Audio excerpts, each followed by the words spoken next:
Magandang araw po sa inyong lahat mga kababayan at welcome back dito po sa ating munting channel Pinas News Review, kung saan re-reviewin po natin ang mga mahalagang balita dito sa Pilipinas. Mga simpleng komento sa mga issue dito sa Pinas. At ito nga mga kababayan, BP Sara binuking si PBBM at Senator Amy Marcos. Nako, mula po ito kay Nets M Vlog mga kababayan. Nasa description po ang full video link ng video ito.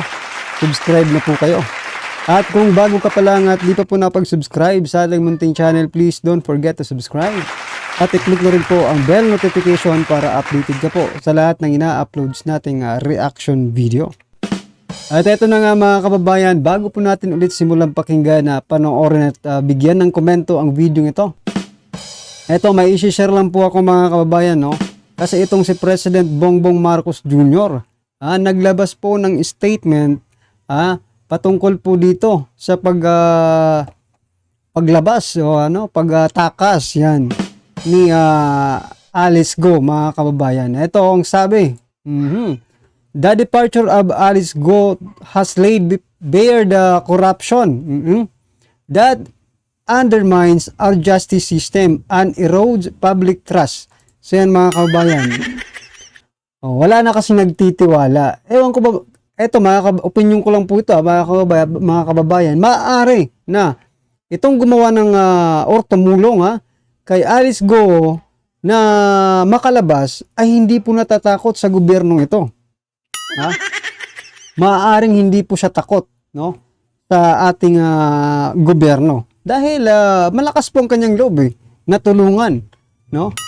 Sabi ni Senator Rizon Tiveros, hindi po ito makakalabas kung walang tumulong na isang opisyal ng gobyerno.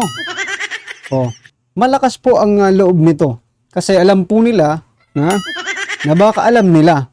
Baka lang naman alam nila na hindi po walang balls. Yan mga kababayan, walang pangil, no?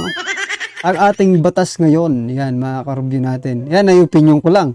Baka maaaring magkaparehas tayo, edi congratulations. Ito pang sabi, we will expose the culprits who have betrayed the people's trust and aided in her flight. Yan mga kababayan. A full-scale investigation is already underway. Underway na.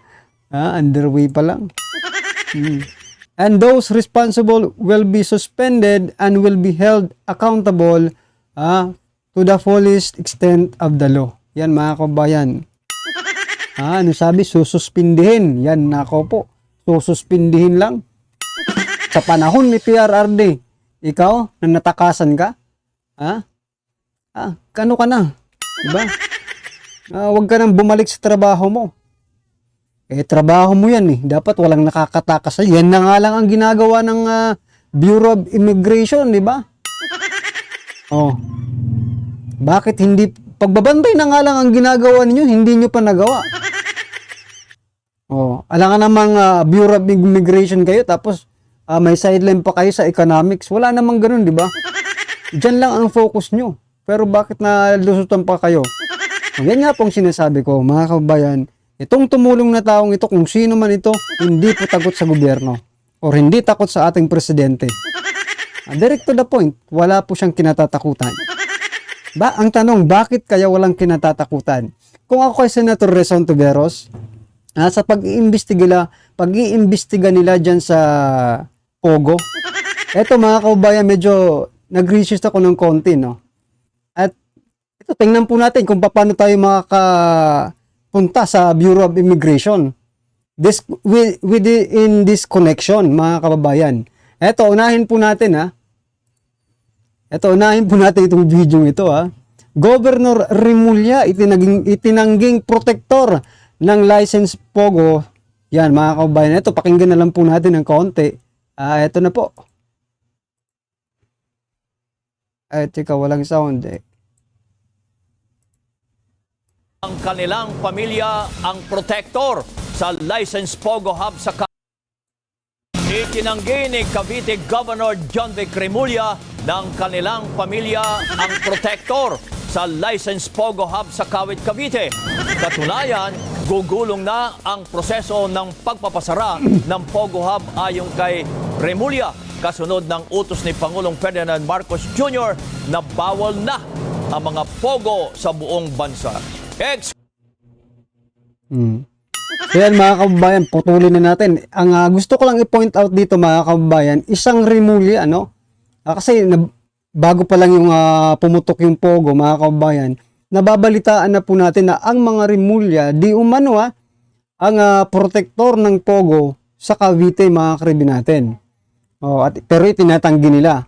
So yan, isa po yan sa dapat silipin ni Senator Reza Ontiveros, no? Dapat sana inibitahan rin ito sa Well, anyway, ang gusto ko lang i-point out, isang Remulla. Yan, Remulla, isa. Una yan. Ito, pangalawa mga kababayan. Ito, pangalawa mga Remulla din, Gilbert Remulla, itinalaga ni PBBM bilang bagong board of directors ng PAGCOR. Yan mga kababayan. Ang PAGCOR po ay siya po ang isa po siya, sa responsible din. Pagdating po sa mga pogong ito, online gaming, di ba? Isa rin po siya sa nagre-regulate. Wherein, itinalaga ni PBBM ang isa ring Remulla na ang mga Remulla may lamat ng protector ng Pogo sa Cavite, pero itinalaga pa rin ni PBBM ang isang Remulla bilang bagong board of director ng PAGCOR. So yan, nasisilip natin isa-isa, Remulla, Cavite, PAGCOR, Remulla rin, di ba mga kababayan? Senator Reza Ontiveros, baka sakali namang, di ba? Eto na ang last. Paano tayo makaka-come up doon sa Bureau of Immigration? Wala namang Remulla doon sa Bureau of Immigration. Well, anyway mga kababayan, sa hindi pa po nakakaalam tulad ko na hindi ko rin po alam to, ni-research ko lang din po. Eto, mula po sa Bureau of Immigration, sinasabi po dito, the Bureau of Immigration acts as the primary enforcement arm of the Department of Justice at the President of the Philippines. Yan mga kababayan, wag na po natin tapusin. Department of Justice, Bureau of Immigration, President of the Philippines, mga karibi natin. Primary enforcement arm ng Department of Justice. Sino po ba ang secretary ng Department of Justice? Remulla din, di ba? Si Secretary Boying Remulla. Did you get the point mga kababayan? At saka President of the Philippines din yung yan. Ano sa palagay nyo mga kababayan? May connection ba ito? Dito sa pagtakas ni Go, mga karibi natin. Wala akong sinasabi na may connection to. Ang sinasabi ko lang, from Pogo Protector to PAGCOR, Bureau of Immigration, Department of Justice, connected po ang mga Remulla, mga kababayan. I'm not saying na sila, pero connected po. Yun lang po sinasabi ko. And this is only my opinion. Ano sa palagay niyo po mga karibi natin? Mahuhuli kaya ni President Bongbong Marcos Jr. Itong tinatawag niyang culprits. Yan na nagtrahedor di umano sa tiwala ng taong bayan sa pagtulong dito kay Alice Go na makalabas ng bansa. Yan mga karibi natin. Eto, pakinggan po natin ito mga kababayan. Sama-sama po natin pakinggan. Panoorin at bigyan ng komento ang video ito. Binuking ni BP Sara si PBBM at Senator Amy Marcos. Ito na po. Bakit? And all because, sinabi ko na dati, we are a threat to the perpetuation in power of people na interesado maging, sabihin na natin Prime Minister, kung matuloy yung niluluto nilang chacha o President, kung hindi maluto yung chacha nila.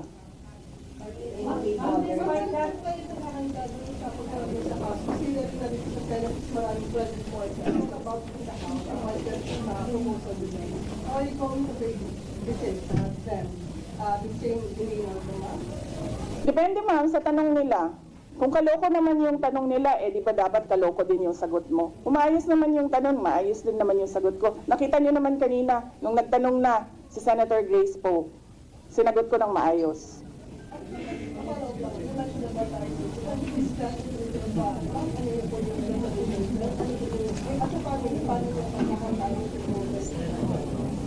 Sa amin po kasi, we put lines.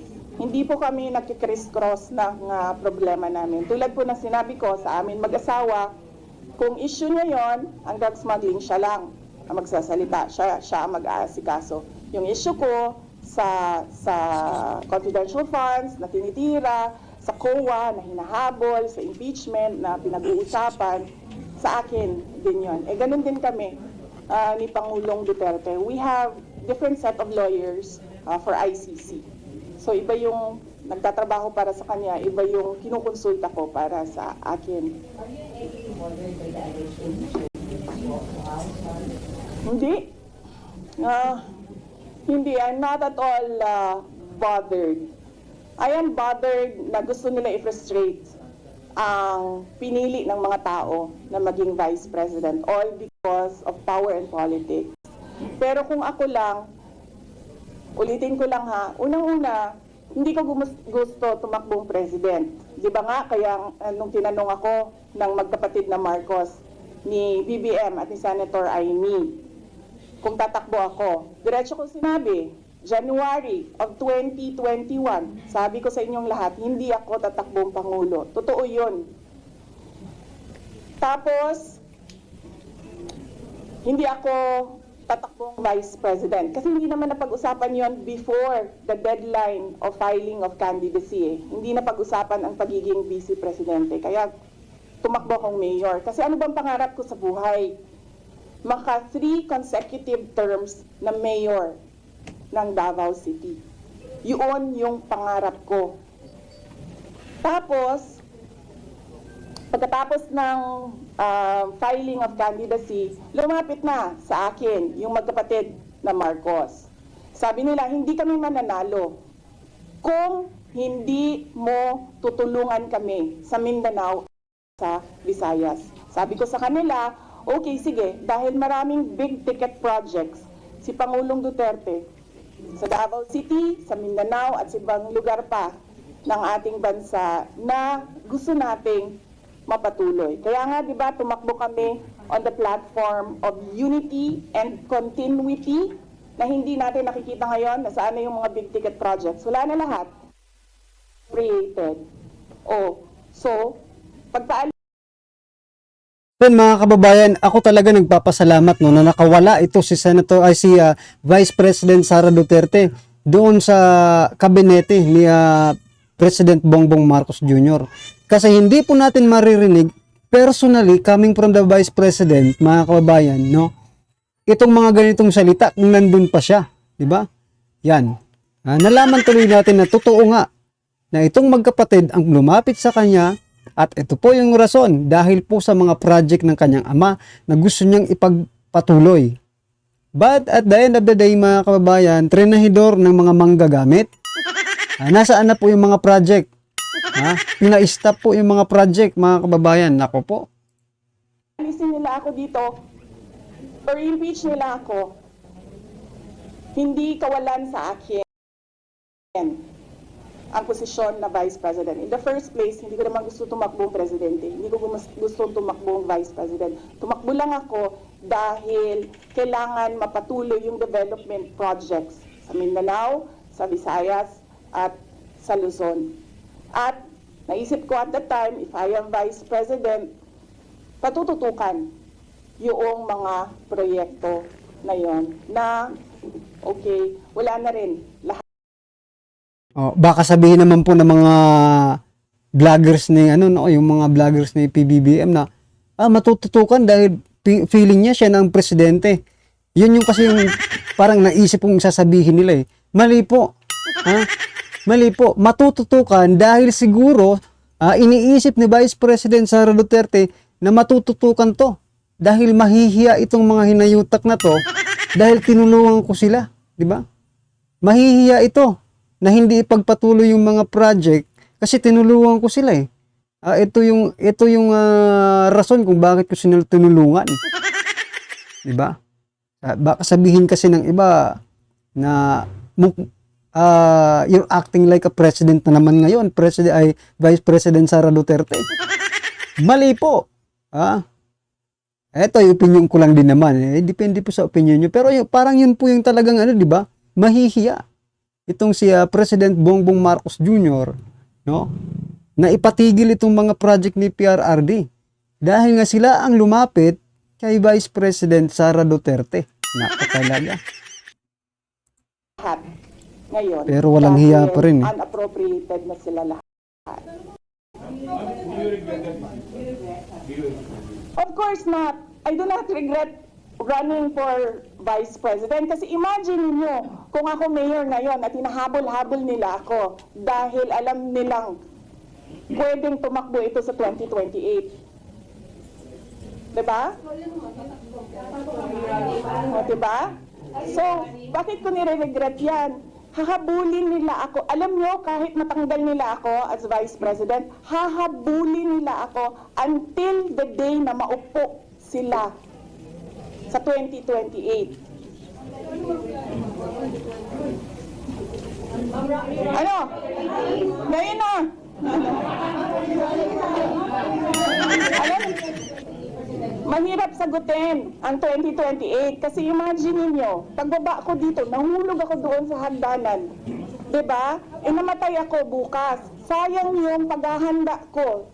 Sayang yung paghahanda ko dahil ang layo ng 2028. So talaga mga kababayan, no, makikita mo talaga yung sincerity ng pagsasalita ni Vice President Sara Duterte. Kung siya, hindi niya nga pinaghahandaan yung 2028. Pero yung iba, ngayon pa lang, di ba? Naglabas sila ng photo, di ba? Na nagmi-meeting sa Malacanang para paghandaan yung midterm election. Oh, di ba? Alams na. Oh, sino ba? Sino ba talaga? For example, ikaw na nanonood ngayon, no? Saan mahuhulog ang puso mo? Di ba? Sino ang makakabingwit ng puso mo ngayon? Si Vice President Sara Duterte o itong mga nagmi-meeting diyan sa Malacanang para pag-usapan na ang sabi nga nila strategizing 2025 midterm election, mga kababayan. Diba? Well, anyway, ako talaga, alam niyo naman yan di ba? Na talagang dito po tayo. Kahit anong mangyari, wala rin naman ako nakikitang pwedeng ipanlaban nila doon sa sa senatorial slate nila di ba? Oh, anyway, mga kababayan, ano man po ang inyong reaksyon, opinion patungkol po sa video nito, ay comment lang po sa baba para at least alam po ng ating mga kababayan ang inyong pong opinion patungkol dito, right? Maraming salamat po.